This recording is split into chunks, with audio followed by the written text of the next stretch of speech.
Hey, my name is Micah Apel, and I'm going to be reading you today Socks for Christmas by Andy Andrews.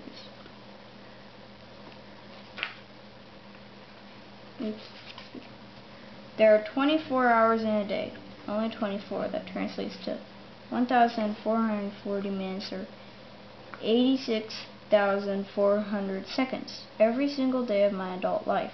But as a boy, there was one night every year that lasted longer than any other. One night when the clocks actually slowed down. This phenomenon generally occurred near the end of December, specifically on the night of the 24th, Christmas Eve.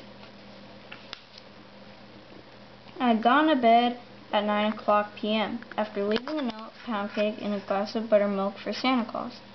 Every Christmas Eve for many of my 7 years as I could remember, that's why I left him. A note, pound cake, and a glass of buttermilk. The note contained the usual niceties about being careful not to slip on the roof and saying hello to Rudolph.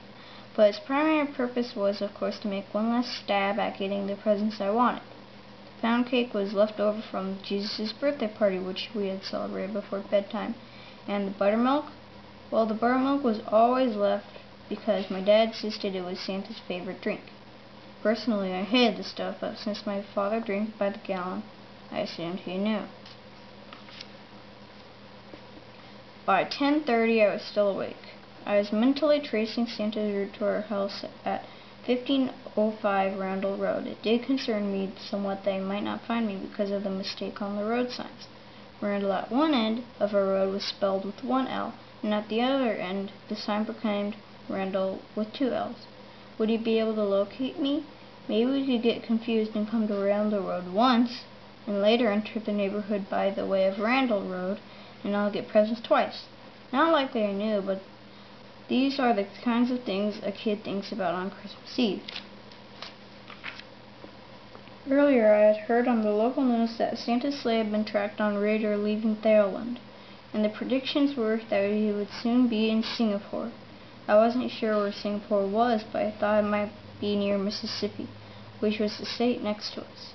In any case, that's why I went to bed at 9:00. 11:00 I wasn't even sleepy. I could smell the Christmas tree from the bedroom. My dad loved Christmas, and would have our tree up, trimmed and glowing by Labor Day if my mom had let him. But as she told him every year, our family was not going to skip Thanksgiving. And it was. The tree had been decorated since the day after Thanksgiving, and it would remain so until a loud discussion occurred between my parents. This discussion usually took place around the 1st of February. Although my mother consistently prevailed and the tree did come down, I always thought my dad had a strong argument by pointing out that just because the needles had fallen out of the tree, that didn't necessarily mean it was dead.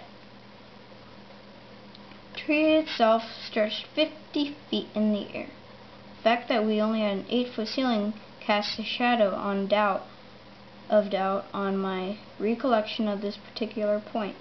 But you get the idea. It was a big tree. We brought a blue spruce every year. That variety was, according to my dad, the only real Christmas tree. The blue spruce was more achromatic and the same kind of tree Jesus had when he was a boy, he explained, which wouldn't get sap all over the carpet like a stinkin' Scotch pine. Family tradition dictated that we made our own decorations. Though the tree looked beautiful to me, in reality it was probably kind of junky. Construction paper chains, stars shaped out of pipe cleaners, and bells made from foil-covered Dixie cups were everywhere. I hung a toilet brush from the bathroom on it one year, and no one noticed it for days. At 12:01 a.m. it was technically Christmas, but I knew better than to venture into the living room. I was to stay in bed until Mom and Dad came to get me. Besides, I didn't want to blow the whole idea. I had been warned repeatedly that Santa would not come until I was asleep. But how was I supposed to go to sleep? This is only the most incredible day of the year.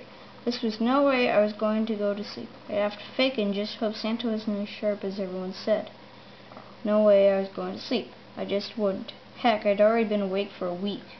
I'd just stick it out till daylight. Son, My father shook me. I opened my eyes. Santa, he said, has been here. Ignoring the fact that I had indeed gone to sleep, I jumped out of my bed and ran to the living room. The tree, more than 100 feet tall now, was almost covered with gifts and toys of every sort. There was a basketball I've asked for. Where was my BB gun? There was an incredible edible machine. Now I could make bugs to eat from my sister. Where was my BB gun? Ah, my Candyland game.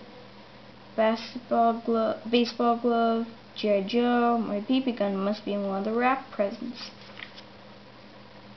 But it wasn't. Neither was the electric football game I wanted. I did, however, get 2 sweaters, blue jeans, a white belt, and from my Aunt Ruth, socks. Socks. Who wanted socks? What kind of Christmas present was socks? I had socks. I had a whole drawer full of socks. I was not pleased. All in all, however, my haul was impressive. I had scored on some of the main things I'd wanted, and if I didn't think about the clothes, and especially the socks, I was happy. Before too long, the most important part of Christmas was at hand. My dad was asleep in the recliner, Mom was in the kitchen, and I was now free to compare the loot with my friends. This ritual practiced by every kid since time began was a large part of our growing up process. 7 years old seems like a little early to be concerned with keeping up with the Joneses. That's exactly what I did. My first stop was 2 houses down. Johnny Hamilton had gotten a bicycle.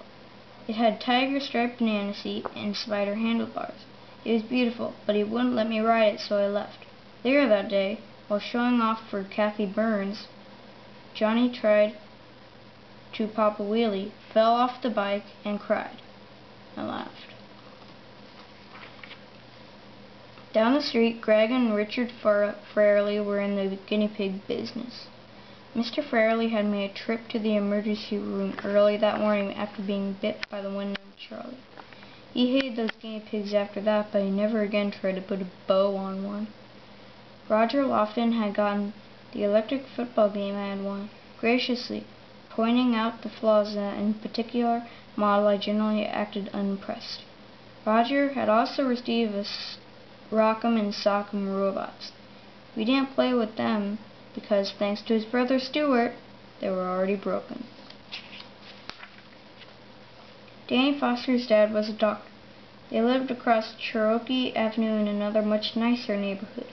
I hated going to Danny's house that morning. I knew Danny had gotten for Christmas everything.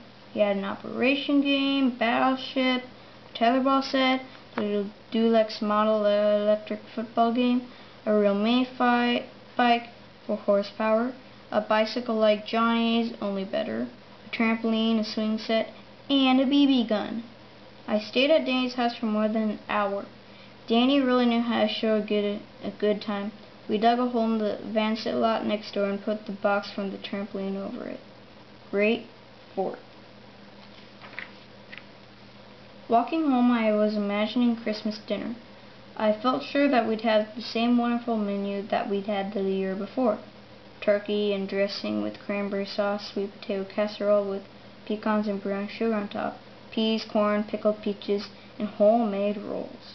I walked fast. Rounding the corner behind the Vine and Olive Motel, I saw Timmy Johnson and his sister Barbara tossing an old tennis ball in the front yard. As usual, neither was wearing a jacket, though the temperature was in the 40s. Timmy was in my class at school. Barbara was 3 years older. They didn't seem to have many friends. Even at lunchtime, they would go outside to the playground and swing from the jungle gym, or just talk. They never went with us into the cafeteria and never brought us sack lunch. The Lofton boys said they were snobs. I thought maybe so too. "Hi, Timmy," I said as I approached. "What did you get for Christmas?" "I got everything I wanted except for a BB gun and an electric football game." They continued tossing the ball back and forth. Thinking he didn't hear me, I tried again. "Hey, show me what you got for Christmas." Never looking at me, Timmy mumbled, "I got these shoes." I could see the shoes he had received, big, black, or leather shoes that looked like as if they might belong to my grandfather. But they were shined, polished, and tied directly onto his feet. Barbara had a pair that didn't appear to me drastically different. I had never seen either of them with anything other than tennis shoes. Once Timmy was sent home from school for showing up barefoot. After that, he was absent for a week. Watching them continue to throw the ball, I noticed something not quite right. I said, "That's not the way you're supposed to wear those shoes." The ball fell to the ground, and they turned to face me. Barbara said, "What do you mean by that? We're wearing them just like you are, on your feet." She looked mad. I tried to explain myself. "Yeah, that's right," I stammered, "but you're not wearing socks. You're supposed to wear the socks with those kind of shoes." For a moment we stared at each other. Then, without warning, Timmy started crying and ran inside. Barbara called me a name and ran after him. I stood there a few minutes wondering what I had done. I even knocked on their door. No one answered, so I went home. When I arrived home, I told my parents what had happened with Timmy and Barbara.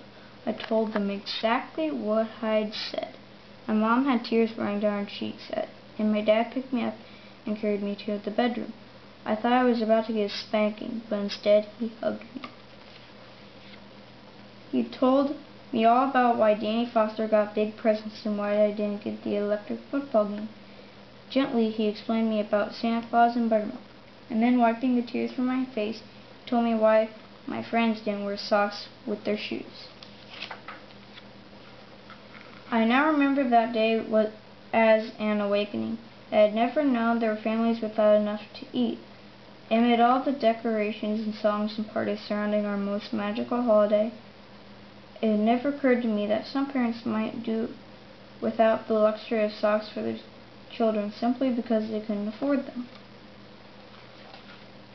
And to this day there is one Christmas gift I treasure above all others, a gift of a pair of socks.